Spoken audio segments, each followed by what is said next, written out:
Well, Tim, I know. Hello. Well, Tim, give us a feel. I mean, obviously the setbacks have been frustrating. I mean, to be back in the win column, what's the feeling like for you right now? Oh, man, it feels great.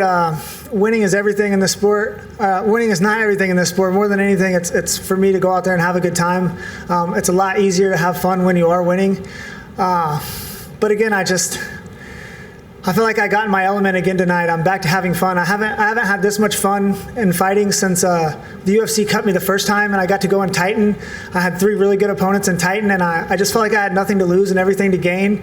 And it was just so much fun. I got to fight in my hometown in Kansas City, and I told James when we got out here, I was like, I feel like we're back in Titan in Kansas City. Like, this is my island. I feel like we can own this place. And the cage tonight, I feel like I owned it, and no, it feels really good. Awesome.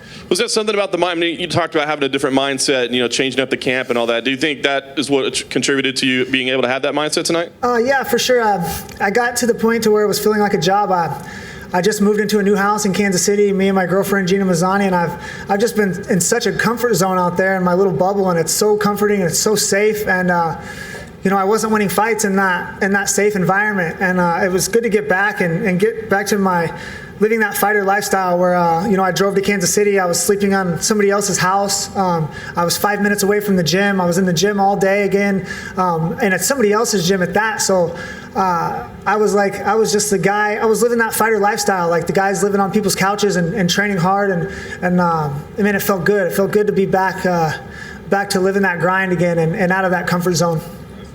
Obviously, the fight was very entertaining. Kind of had some back and forth moments. He cracked you a couple times. I mean, how did you feel the fight was playing out as it was happening? I thought I was winning. He's dangerous, man. I knew he was going to be really dangerous in the first. Two punches he rung my bell with, and that knee bar was tight, man. It hurt. It was straining, but he hit a point to where it wasn't going any further. And I knew at that point it wasn't going to break off. And I was lucky enough to have James Krause in my ear. It was tight, and Krause coached me out of that. It's hard to have somebody coach you out of a submission, but when you trust somebody as much as I trust him, it's easy to listen. And I'm a drone out there. I try to be the drone and just let him work the controls. And he's good enough to where if I can do that, then I can beat anybody. That's awesome. And the last thing for me, now that you got the win and things are going in the right direction, what's next? What's the plan from here? Train, keep getting better, sit around by the phone, wait for the UFC to call and take these opportunities. I'm an opportunistic guy. I'm lucky enough to be part of history. I was part of history when the COVID took over and I could fight at the Apex, and now I'm part of history fighting out here at Fight Island.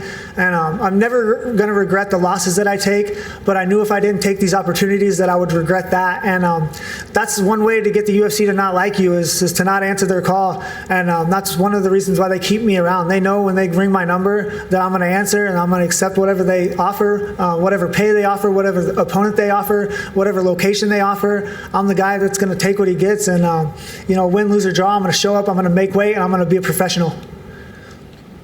Jim, fighters always say that they don't feel extra pressure when they are on losing skids. Now that the fight is over and you won, did you feel this type of pressure going into this fight?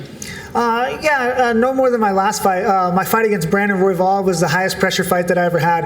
I took the fight on short notice. I didn't have any kind of a camp. I came right off the couch.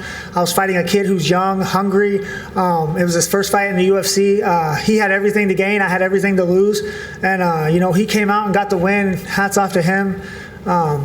But that was a higher pressure situation than this. This was fun for me. I got to fly out to an island on a beach and fight a well-rounded opponent that I know, and fight with some of my best friends are here. My girlfriend's here in my corner.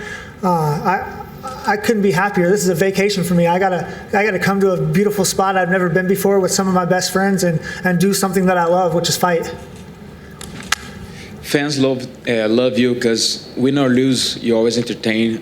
Do you like being that person that, or do you think that maybe if it gets you to maybe be a little bit boring, but get a win streak together to get to another title shot, would you maybe change the way you are?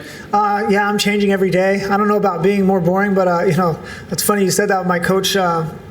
our motto going into this fight was be boring sometimes. So I didn't really get to do that this fight, but I'm still getting better. I'm still learning. I'm getting older, so I'm changing the way that I fight daily.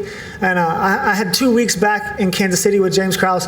Give me 2 months and you're going to see a different guy. Give me 2 years, you're going to see a different guy. I'm still evolving. I'm still getting better, and I'm back to having fun again in the sport, and that makes me a dangerous man. He asked you to be boring, but during this camp, did he change the way you train to get you more boring, let's say? The boring is more a metaphor of relaxing and settling on top. But yeah, man, James Krause is a wizard. He's a great fighter, but man, when you talk about a coaching level, he's on a different level. And I'm lucky enough to have these coaches that are so far above me that if I can just rise to part of the way of their coaching skill, then I can beat anybody. That's good. Thank you. Tim, congratulations on your win tonight.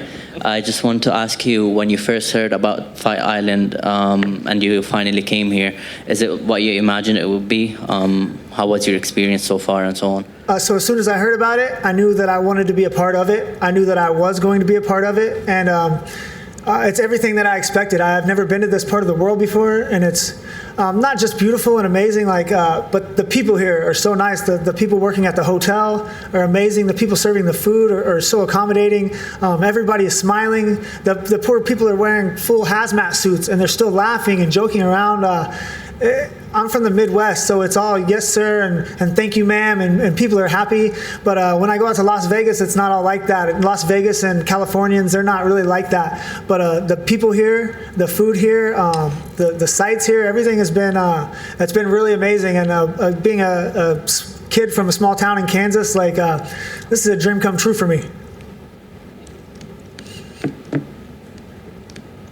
All right, thank you guys.